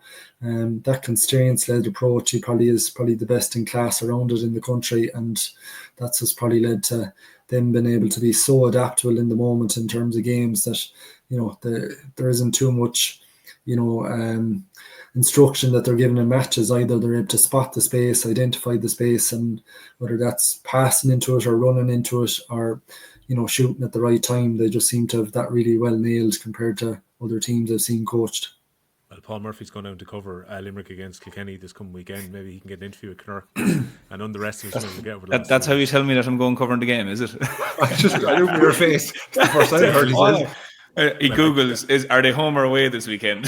You're at home. I think I kind of casually booked you for this Sunday a few weeks back. But, yeah, you that did. I was throwing you under the bus there. Well, you texted me a few weeks ago. Yeah. There's part of me going there, but he's definitely down for this, and we're planning to do updates in the radio. Sure, I have to go now. Yeah. You have to go now. Yeah, you're doing updates. It's actually grand because Aidan will listen to this, and you're telling me I have to go to a hurling match at the weekend, so that's fine. That's me covered. It's not me wanting to go. It's you telling me. You've been dictated to. We'll get Skehill out some games as well. Before we finish up, Skehill, you want to throw us a Tony that you can't do privately? That sounds very bad. That sounds very bad. I know. You know exactly how I meant. Couch out. Obviously, you've gone through your professional life has been very successful. What made you? Why did you write the book? What was your aim, your ambition, your not your inspiration, but what are you achieving by writing the book? Yeah, I suppose when I get a lot of parents and younger players, you know, and even schools and stuff asking me about, you know, certain aspects of performing under pressure or a lack of confidence or, you know, these types of things. And, you know, over time, I never get tired helping people, but I'd like to have them, they can go away and read a manual and it can help them around these things. And, you know, a lot of people ring me up then, either master's students or people in their careers that are thinking of making a change as well. And, you know, I probably answer those questions a lot on a yearly basis as well. So I wanted to put all those reflections down that, you know, 10 years of a senior inter-county career, 15 of an underage career, I suppose, with it. There was a lot of learnings and reflection around those things, and that was important to share. And then, you know, the 10 years coaching now as well, you know, I feel I've been a part of fairly, you know, brilliant environments with some great coaches and players and management, and to share that as well, I think it's, you know, I hope it'll be really helpful for anyone starting out in terms of, you know, a mental plan of how you develop yourself and a mental plan of how you perform at the highest levels, be it a leader in work, a leader in sport, a player in work, or a person in sport, or a person in life, and just to give them that holistic, balanced view of life that, you know, you can be a high performer in sport or business, but, you know, these are the things to look out for in terms of, you know, overcompensating in an area and neglecting other areas, and that can affect your mental health and your family life and all other aspects like that. So, you know, that's the reason for me. I want to help as many people as possible, and the book is another way of doing that. And you know, I hope it does help as many, both from a sporting and non-sporting background, help their kids and help their families and help themselves, you know, have greater health, happiness and longevity in their lives as well. And, you know, that's the main reasons for me for writing it. Great stuff. The book is called MVP, Raise Your Game, Unlock Your Potential. Paul Murphy's already been scanning through it. I don't know if Skehill's going to get a free copy from you, Tony. Maybe you can pass him across one to have a read. If he's having like Richie Hogan, there'll be no free copies going around anyway. So, where is the book actually worth? Hot book. The one that you want? Yeah. It's right here. It's right beside me. I've been meaning to post it to you there for a few weeks and all. But, there you are. So, once we do the podcast on Sunday, in a few weeks. Yeah. Richie needs to give us a few more freebies, I think, as well before he goes back. I'll send out 3 books to you, lads. Come on, Tony. I look forward to getting it, Tony. Tony, thanks a million for joining us. Great stuff. Thanks, Tony. Thanks so much for having me on. Thank you. Thanks, Hoagie. Happy days. Thanks a million for that. Jeez, we ended up talking for an hour and 20 minutes in the end. That's great. Jeez, it was brilliant. That flew. Cheers, Hoagie. That was good. Yeah. You were good. That was good. Ah, sure, look. We're always good at that was a fair answer you gave me at the end now. That was some answer. That's great. Fucking hell. Were you trying to put him on the spot? Yeah. No, I wanted to obviously. Yeah. Look, Yeah, of course. Yeah. I thought it was going to be a sporting answer, but we brought it into everything, parents, kids. I was like, geez, this is fucking fair. It's a fair answer. Yeah, I suppose like I've read a lot of sporting autobiographies when I was playing. You're probably looking for the edge around it, and a lot of the time they can talk about, I won this match and we scored this and that and the other, and I found it beneficial in my 20s, obviously. But sure, now when you get a bit older, you want to give something really tangible and relevant for people that they can use to change different aspects of their life. And that's why the book is important for me now at this stage, where you're probably looking at all the challenges that are out there for young athletes in terms of social media and their parents navigating it, all this pressure on leaving certain results as well. Like sometimes you have to say fucking stop, like, and have a perspective, because I think parents are living a lot of their life through their kids as well, in terms of these exam results and their careers, and same in the sporting field. And everyone needs to take a little perspective and a rain check at times, like. So sorry. No, it's all good. Very, very interesting stuff for us. Well, sure, look, we'll let you add it. I'll reset this for us three boys to talk shite for a few more minutes. But Tony, it's been a pleasure. Thanks, lads. Great catching up with you. Sound, Tony. Thanks a million. All right, we're back in our more normal form. Here we are, the three of us again. We will be chatting to Willie Maher in a couple of weeks' time as well, after the next break. So that's the plan. So hopefully, we'll keep an eye on the comments. Hopefully people enjoyed Tony Óg for the last hour or so, having a chat with him. So should be really good. I think the book is well worth reading as well. We're all getting our free copies, so looking forward to that arriving. There is plenty of other stuff for us to talk about. The two lads are still here with me as I scroll down to have a look at what's happened in the weekend just gone by. Well, Before we do, though, start wherever you want. Go on. Indra Roland, what's the crack? Yeah, gone off the panel. So I had first heard that he'd left the Laois hurling panel, I'm going to say the tail end of last week. It must have been either Wednesday or Thursday. And then I had heard from someone else who was closer to the panel, said that he could potentially end up staying around. So I saw him named in the team then on Saturday morning. And I kind of thought, this is a little bit fishy. But like I had heard he was 100% gone off the panel on Friday evening. Then was waiting to see what happened. And then the story was today, or at least the official reasoning that's been given, is that he wants to concentrate on his work. He's opened up a gym and he has I suppose he does a bit of fitness training and one-on-one personal coaching at the moment. The only thing is, it would seem very unusual if that's the only motivation behind it, given that we are now 3 weeks into the season. I think if you're going to make that decision, you make that decision before it starts. Yeah. Yeah, it's probably going to hear a small bit more about it, I suspect. There's probably a bit more to it. It's hard to know. And do you think, let's be frank with this now, really frank. Go on. Do you think he looks at the possibility for Laois in their league and championship and says, no, I'm not committing time to this? Can't help it. No, I know I could be offending Laois people here. I don't mean to. No. But could that be his potential mind space? I mean, potentially. I mean, like, he's played over 100 games now. I can't remember. It was a few games ago when he went over the 100 mark between league and championship. So he's been around a long time. Yeah. He's captained the team previously. And if maybe there's a feeling that the team is on a downward trajectory, or if maybe he feels that, well, actually this year we're going to be scrapping relegation in 1B, you're going back at another McDonagh Cup campaign, having been in the final last year, but maybe feeling that you're further away from winning it this year, then you think, okay, I'm going to concentrate and work. Again, there's a void of information out there at the moment, which fills itself with so much speculation about, well, he must have fallen out with somebody if he's dropped off the panel at this stage, or there has to be much more to it that he's left. So, I don't know, maybe get a chance to chat to Enda over the next few days and see where he's at and why he's left. But I know he's been fiercely committed to the panel previously when they weren't good. So, it seems a very strange time to walk away. As it worked out, like, they got a really good win today. So I was working this game on the radio. Laois won 4-18 to 119 against Westmeath. The really disappointing part for any Westmeath fans who are listening at the moment is that they had 32 minutes, I think it was, when you include injury time, where they played a man up in difficult enough conditions where you should be able to maybe press home that advantage as well. And they end up losing by 8 points and concede 7 of the last 8 scores during the game while a man up. So that really shouldn't be happening. It was PJ Scully, one of Laois's most important players. So PJ Scully had been brought in to basically the free taker for today. He scored 2 goals either side of half time as well. And then he got sent off for an off the ball scuffle, which nobody seems to have seen. Both managers said they had no conclusive view of it. And Tommy Fitzgerald said in the radio afterwards they're going to have to wait and see the stats team video to see if there was actually a striking offence, if they're going to appeal it or not. He misses the game against Carlow for Laois this coming week, which is a big one for them. But he was sent off. It was 2-6 to 9 points to Laois at half time. Then they get the big advantage Westmeath. Niall O'Brien puts the ball into the net. And you're just thinking maybe this is going to kick off for Westmeath at that point. And then it's like they never really got that close. I think they got back to 2 points at one stage after they scored 5 or 6 points in a row, and then Laois started to take control again. Cathal Dunn was in goal without Roland there. Cathal has been really good underage for Laois in recent years, and has a feeling that he was almost ready, but maybe not expected to be catapulted in for his first league appearance today. But he played well throughout the game. His puckouts were very, very good, and it set up attacks for Laois. And then just that last kind of 12 minutes of play, Laois just ran away with it at the end, which Westmeath were hugely disappointed by.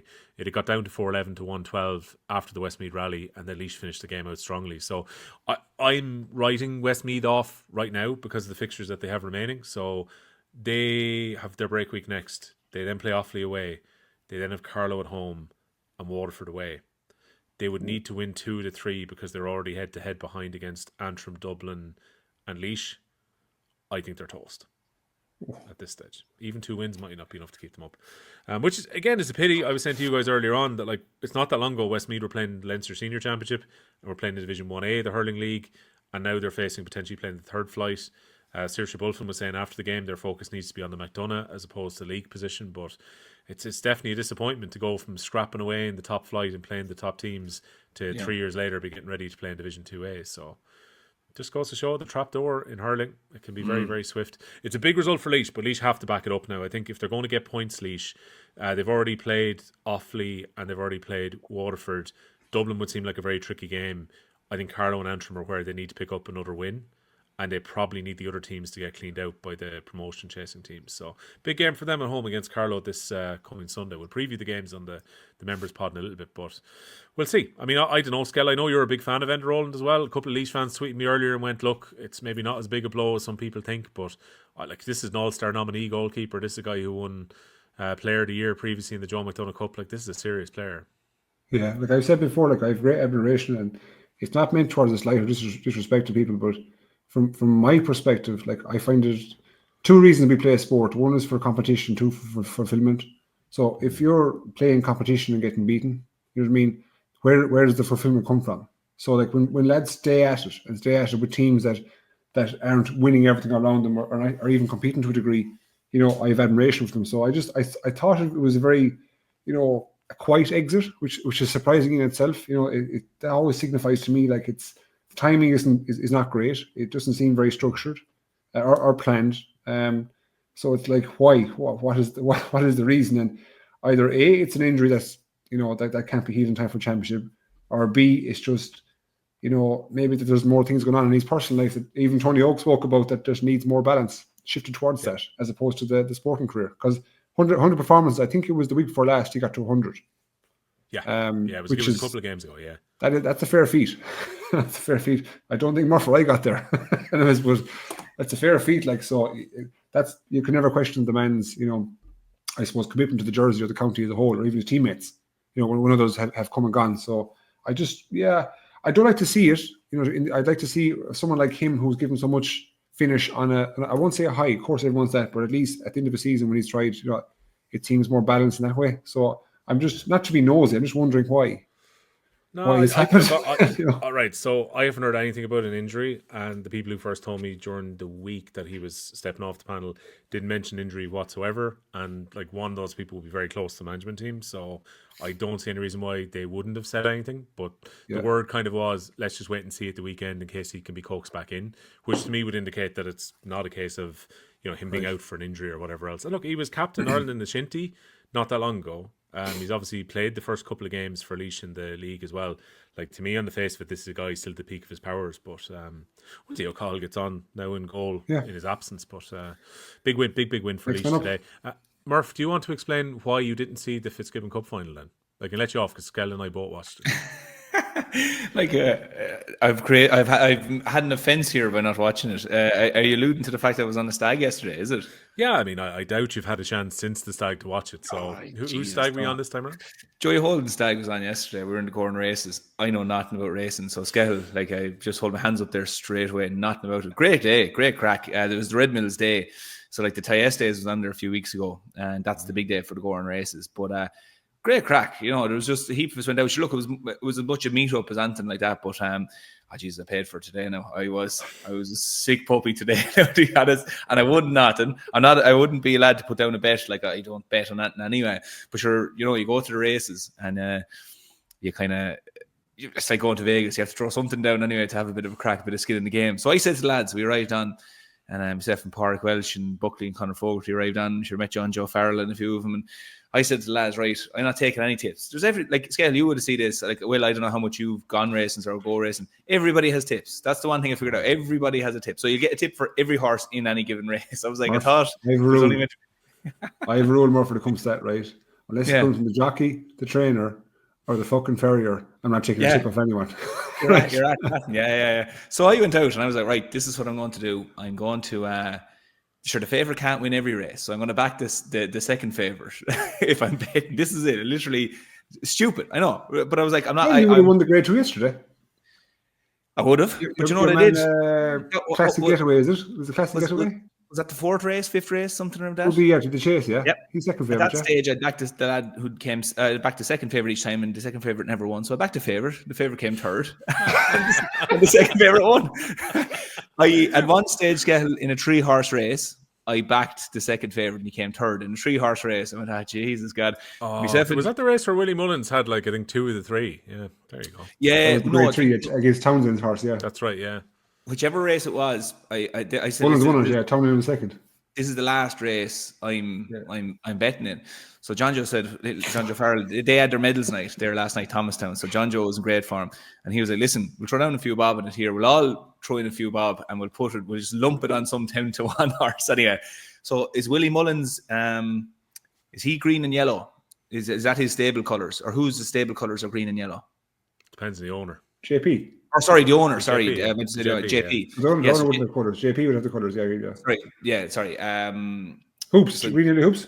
Yeah, hoops. That's yeah. JP, yeah. So he had four horses in one of the races, the race that we bet on. And sure, JP obviously has green and yellow hoops. But sure, being from Danesfort and John Joe being from Thomastown, Bennett's Bridge they'd be rivals beside us. We get out of all the bridgeways, but it comes to hurling, they're rivals. And sure, the horses took off. And we just picked a number and bet on him. We didn't even look to see was it JP, was it whoever. We just bet on him. And John Joe turns and he said, if ever a horse is going to let down a Thomastown lad and a Danesfort lad, it's a horse where the jockey's wearing Bennett's Bridge colours.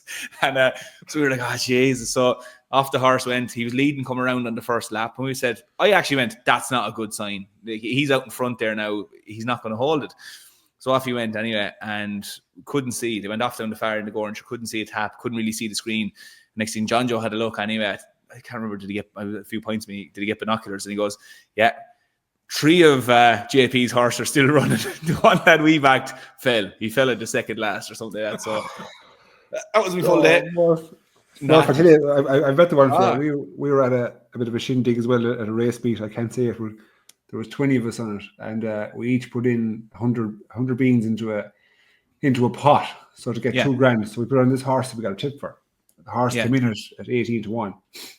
So we had €2,000 on it 18-1. So there was a sales going on that evening. So we decided to buy the horse. We were going to buy a horse. We were going to buy a horse, right? And so the race we won in was the second race, right? So that was grand. We had 36 grand or give or take of winnings. Yeah. And next thing, come the last race, we hadn't a fucking bean. Everything was gambled back again. We should have said, no, we need to clip this. We went from winning to an absolute high to going picking out the horse we're going to buy to going home with nothing. So that's a day at the races end. So that's your experience. Well, that was a great day though. I had one fella go to me yesterday. There was a good few people came over and were chatting about the pod and different things like that now. But I was heading out and I was standing talking to a lad, and somebody came over and he was chatting and he was like, "I have a tip for you." And I went, "Young enough fella, like he was in his 20s." He's like, "I have a tip for you." And I said, "Go on." And like that, Skehill now, once he gave me the tip, I said, "Well, where are you getting this from now? Because like, how are you getting tips and I'm not?" And he goes, "Oh, my brother's father works at the course here." And I went, "Your brother's father works at the course?" I went, "Yeah." "Your father?" I went, "Yeah." And I thought, he said, "I'm not going to take a tip off a fella that refers to his own father as me brother's father." Yeah, I was thinking for a moment I thought, did he meant to say father's brother? And then you would have went, "Is it your uncle?" But instead, my dad. Right, go on. And he was standing there and he had one of the the pens, the bookies pens in his mouth like a cigarette. And I said, "I'm not taking any tip from you." So go away from me. And I walked away.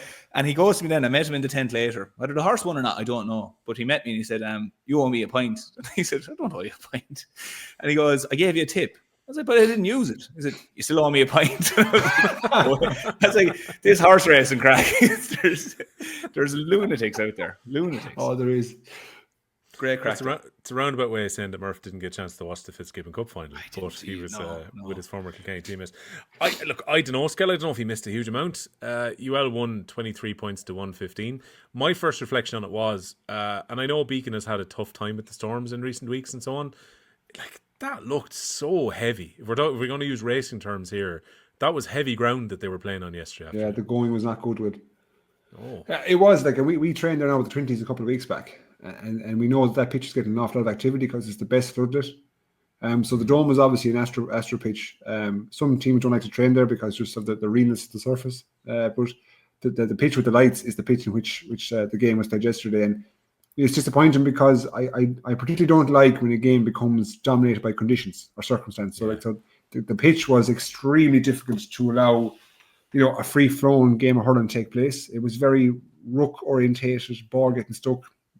Whole host of basic errors and pickups because the surface was just so difficult. So I think sometimes when conditions are tough, the more skillful team will come through, and that's just what happened with UL. Like they just had the better caliber of player, and I don't think anyone would disagree with that. Even the teams that are in the competition, they would say that UL would be the marquee team with the best players, and like they were always in control. Even the goal at the end, I'd say, would piss off Derek Fahey because they were on a clean sheet territory. It was in stoppage time. They were winning by 8 or 9 points. Things were cruising, and that goal just put a little bit of glass onto the scoreline, but that this one was never in doubt. Like when you're in a situation, right, when you're bringing on Sean O'Hanlon and bringing on Cathal O'Neill and like geez, like bringing on them lads, yeah, and you're checking off good lads and bringing on better lads.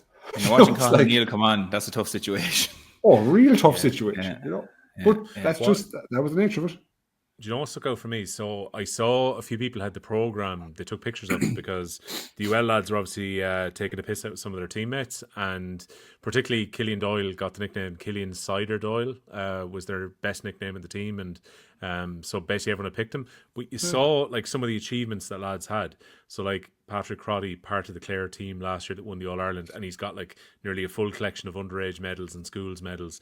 Then you go back to Colin Coughlin, who I think is in his final year, 4 All-Ireland winning medals. I know he's on the fringes of the Limerick panel, but still you look at what he's achieved in the game.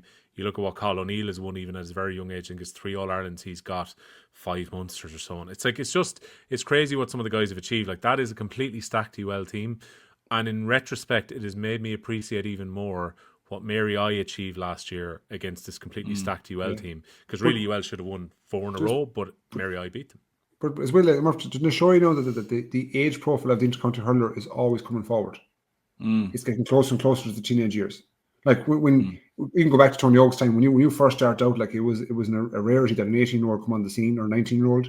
You had to be 22, 23 to be able to take the heat of real championship hurling back then.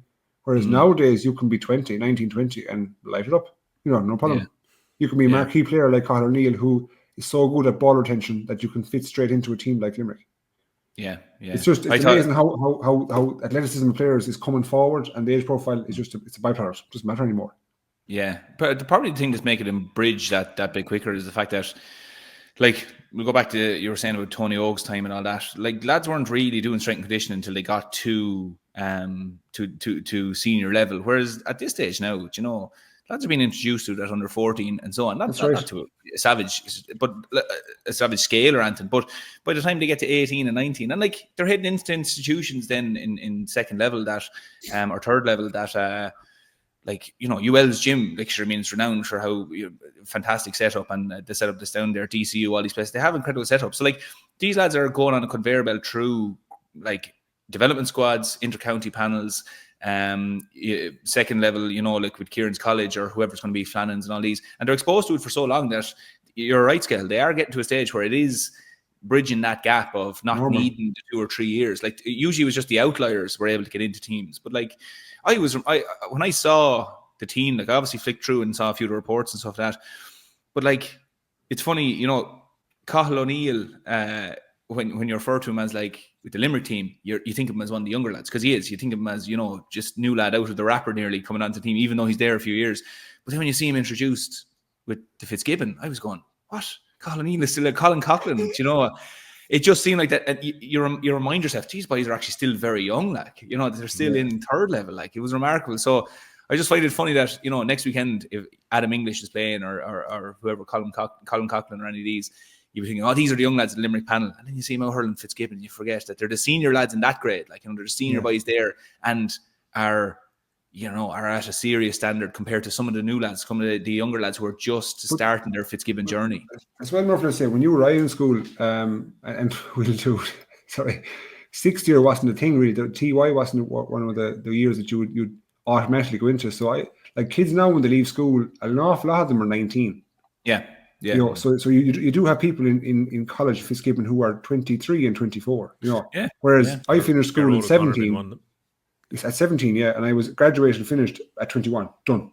Mm-hmm. Whereas now lads have 2 and 3 more years, so they are having opportunities to be on these panels for like 3 and 4 years and come away for Ireland. Yeah, but sure, remember years ago though, there was the one where they eventually got rid of it, where there was lads being put down for jam making courses in college and coming along and hurling Fitzgibbon, and like team had an unbelievable team. And your man, I think DCU football was the end of that. There were lads who were on 3rd and 4th courses that come in on part-time night courses that were playing football. It's never step foot on campus and play Fitzgibbon or play Sigerson or something. Yeah. Do you know what it reminded me of? Do you know the Simpsons softball episode? Yeah. Here we go again. Yeah. Sorry about this cultural reference. Strawberry. It was a bit like meet our new nighttime course man, Desi Dolan, who's going to be forward on the Sigerson team. What's he doing? I know I get a bit of grief now for Gogglebox, right? But you pair of fuckers must watch some on television. Oh no! Like this is in the bank from 20 years ago. Skehill. Like, I don't believe you. It's too fresh in your thought. You're able to rhyme it off like that. No, because if you're ever trying to describe a life situation, Skehill, you just have to go, right, Father Ted or Simpsons. Because there's one of them we go, it's kind of like this time Bishop Brennan got kicked up the arse. Or it's like the time in The Simpsons where they got all the Major League Baseball players into the nuclear power plant's team. It's just easy. It's an easier way to describe things. So, but no, like if I watched, I know I get sidetracked. If I watched The Simpsons now, I wouldn't even recognize it. I wouldn't know it. It's only the old stuff, the real ridiculous stuff from years ago. That's all I remember. What about Series 3 to 11, Absolute Encyclopedia. After that, who knows what happened? Oh yeah, it's gone. Yeah, don't know what happened. Never watched the Simpsons movie or any of that crack. No, it's the old stuff. So Skehill, that's the thing. It's like a philosophy. Like, as in, you'll just be able to explain life problems through Simpsons situations. That's all it is. Yeah, even earlier when Hayden Forster got sent off for hitting Michael Murphy. I think you saw my tweet earlier. It was like there was one where Homer Simpson was trying to headbutt a guy in an elephant enclosure, and it was exactly like what Fork did earlier on. There were two things: either it was Zidane headbutt on Materazzi, or it was Homer exactly what I thought. Yeah. I couldn't figure out. I watched it now, and we're stepping on the football pods thing here. But I was watching it. I was going, Jesus, Big Murphy's on, And Farker went for a headbutt before he landed the second one. But I was like, what are you going to do? Like, McMurphy, Skehill, did you see this? Aidan Farker headbutted McMurphy in the chest. Yeah. It was harmless, like. And then it was probably the least amount of thing you had to do to get a straight red card, in that you didn't hurt Michael Murphy. You might have hurt your own head. I know you're sent off. I was just going, I presume he got to the bench and he went, what did I do there? What did I have to do? Yeah. What? Like, as in, clean a fella. I'm not encouraging red cards, but clean a fella if you're going to clean him. Yeah. Well, get value for a red card at least. He's going to get a suspension now for absolutely no reason. He tickled Michael Murphy's chest. Now, to be fair to Murphy just kind of stood there and went, What? He just turned to the referee and went. We actually played football the other night. We played the Rowan Steag in football, and these new rules are causing consternation for club players in Kilkenny. So we were trying to explain. We got our first 2 points on the scoreboard because their lads, they didn't keep 3 lads in their own half, so one lad ran out, but they didn't know this. So this is the grand. Like, I mean, it's teething issues now. It's just getting the rules off the ground. But only for it, we weren't kicking any points. We weren't getting nothing over the bar. But like at club level, like whatever intercounty level, club level, it's doable. The new rules are doable, but they're definitely good. Jesus, the standard of football is improving, or at least as a sports. As a spectator sport, it's definitely after improving, certainly. But anyway, I'm not going to steal the football's thunder here. Football Pod's thunder. Welcome to the football pod. One of the fun ones that happened earlier was again. I will move off this in a second. Where Antrim got 2 players sent off against Offaly, and you still have to keep the 3 up, even when you go down 2 men. So they ended up having to keep only 8 to 9 players in their own half at that point. Oh, so they right, had a real problem. So when they got caught in counters, it's probably punishing them more than you would normally, because naturally it would have happened previously. If you went down a man or two, you would basically just bring everyone back and you defend your 45 and you'd say backs and forwards, try and break us down. Because you have to leave 3 lads up in the other half, your team just gets absolutely decimated because they're going to come at you with wins. So let's not encourage this happening in hurling, but the point has been made. Again, Garrett O'Connor, excellent. Didn't hit all his frees perfectly, but scored 6 of them. Got 10 points in all. A couple of them were real kind of top-notch scores as well. And UL ran out very, very comfortable winners. So well done to Shane McGrath and to UL. And go on. It must be said as well. Do you know who was very good yesterday? Was the ref, Johnny Murphy. I had a very good game. It was very testing. The conditions were shit, but he did very well. Yeah, fair play to him. And you know what? He could have pulled a couple of red cards there, because there were a couple of kind of stray moments, but they happened largely because of the conditions as well. I remember at one point, Colin Spain for DCU had gone in. I'm not sure if it was Coughlin who was breaking through, but it was very clear that he was not making an attempt to strike, even though the hurl came up and kind of caught him. Back of his head, it was like it clearly was accidental. And the referee just made a very sensible decision, which I don't think Spain slips if the pitch is in better condition. And I think similarly, Coughlin gets the ball more cleanly if the pitch is better as well. So he's a good player, Spain. He played very well around midfield. He's small, but he knows how to look after himself. I would say. Yeah, definitely. Let me quick fire some of the comments from last week at you. We'll do the previews then on the members pod. So there's a few here. Quite a few of them are disappointed at Skehill is how they begin. This one came from Stephen KR 2TI. Yeah, I'd be disappointed with Skehill's view on Wexford's future. We've won All Ireland at 14s and Shield and 16. We've had some very competitive minor and 20 teams beaten by a score by eventual All Ireland winners. That would have been Tipperary and Offaly in recent years. There is still a Davy hangover. The average age of the team that finished against Kilkenny the other night was 22. It's the youngest of any senior team right now. What we're really missing are lads between 23 and 28, because Davy developed no players in that age group. We're in trouble now, but we'll be back in 2 or 3 years. I trust what Roster is doing. Take it to the bank, lads. There's zero chance we finish bottom of that Leinster under 20 group this year. I thought Kenny even said that.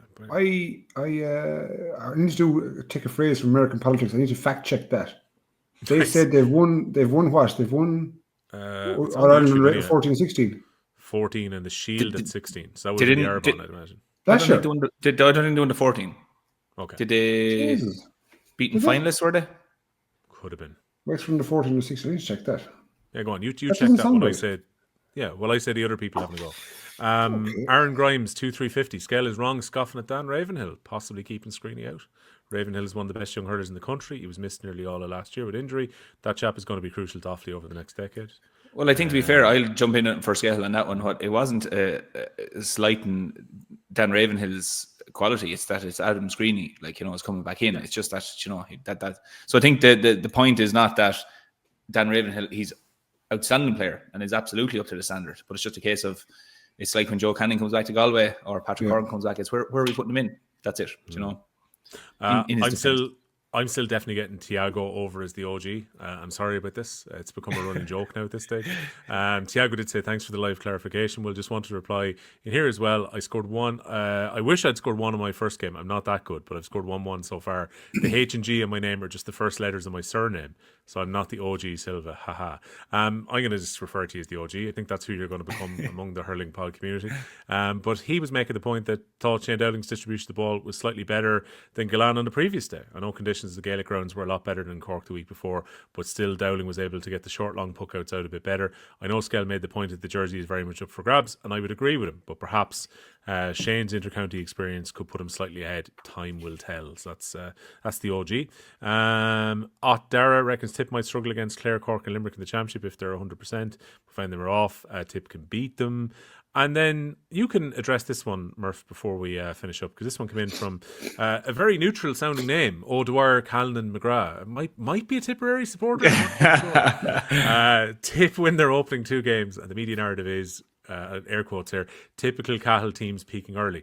I don't think that was our narrative. I think that was me bringing up a narrative that Brian Carroll had mentioned a couple of weeks ago. But anyway, they lose to a half-strength Limerick team where Lynch could have seen red, and its Tip should be worried about Munster now. What hope has he? In other news, I'm glad to see Skehill sorted out the cable. They were your headphones a couple of weeks ago. Are we being unfair on Tip here, Murph?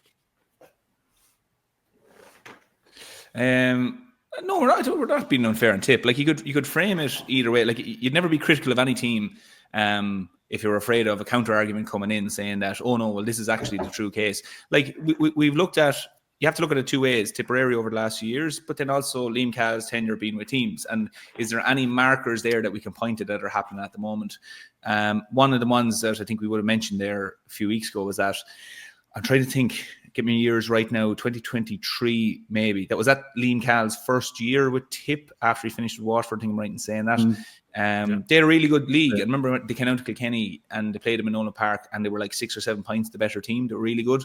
And at the time we were like, Jesus, Tip are going to be flying it. And then the form kind of staggered after that. And I think what we're saying is that we've kind of seen 1 or 2 of these things before, and absolutely they may transferred over into Championship.